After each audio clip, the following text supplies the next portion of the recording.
Libuan ka mga banay sa Surigao del Sur ang apektado sa pagbaha nga dala sa bagyong Auring. Dugang detalye sa live report ni John D. Esteban manukad sa Kagwait, Surigao del Sur. John D.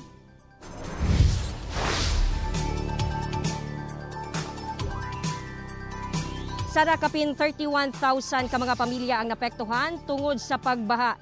Kadaghanan sa mga pamilya ang nawadan og panimalay. Daghang residente sa Surigao del Sur ang naperwisyo sa pagbaha tungod sa walay undang nga pagulan dala sa bagyong Auring. Paghubas sa tubig baha, kini ang misugat sa mga residente dihang namalik sa ilahang panimalay. Baga, galapok ug mga gamit nga di na mapuslan human mahumol sa baha.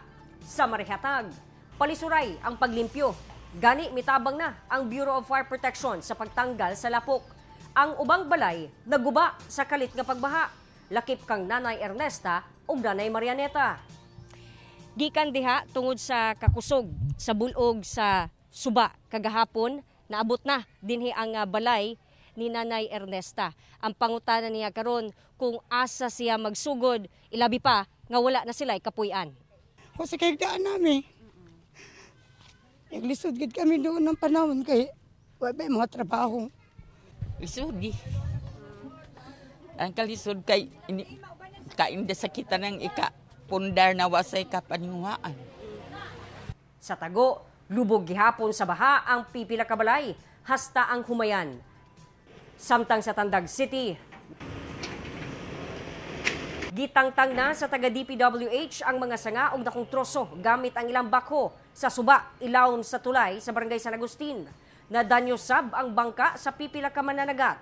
Hinoon, giapod-apuran na sa LGU ang mga nabahaan, kinsa naka-PPE ato sa paghatag og hinabang. Naka-face mask ug naka-social distancing sab ang evacuees. 5 kabalay ang naguba sa baha, pero ang labing apektado daw ang mga mag-uuma. Siguro mga 60 million yung damage natin sa rice natin. Yeah, yung mga farmers natin yun ang mostly affected na sector ngayon. Kapin 31,000 kabanay ang apektado sa baha sa Surigao del Sur.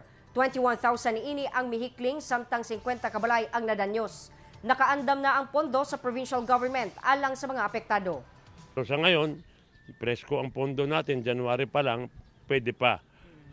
Pero sigurado ko kukulangin dahil yung iba dyan ginagamit din sa COVID sa mga frontliners natin at saka sa mga pambili ng mga gamot. Hihingi naman tayo sa nasyonal. Ginasuta na sa PDRRMO kung pila ang nadanyo sa probinsya. Basically ngayon is magdi-deploy yung mga LGUs natin ng ARDANA team. So ARDANA is Rapid Damage Assessment para matingnan natin as far as the damage is concerned, yung mga makita na natin yung cost.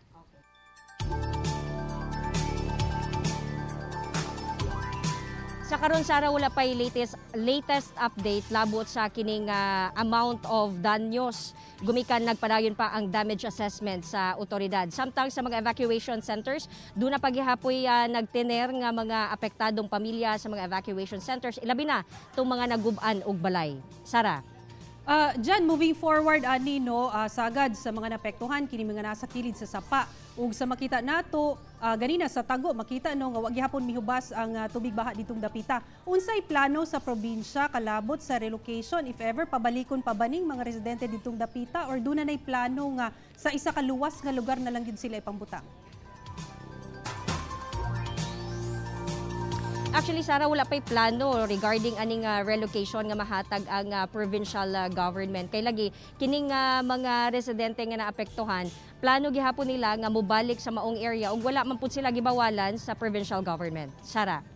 Okay, so always na lang yun silang magbantay sa mga pagdaot sa panahon. Ingat din ha, ug dagang salamat, John D. Esteban.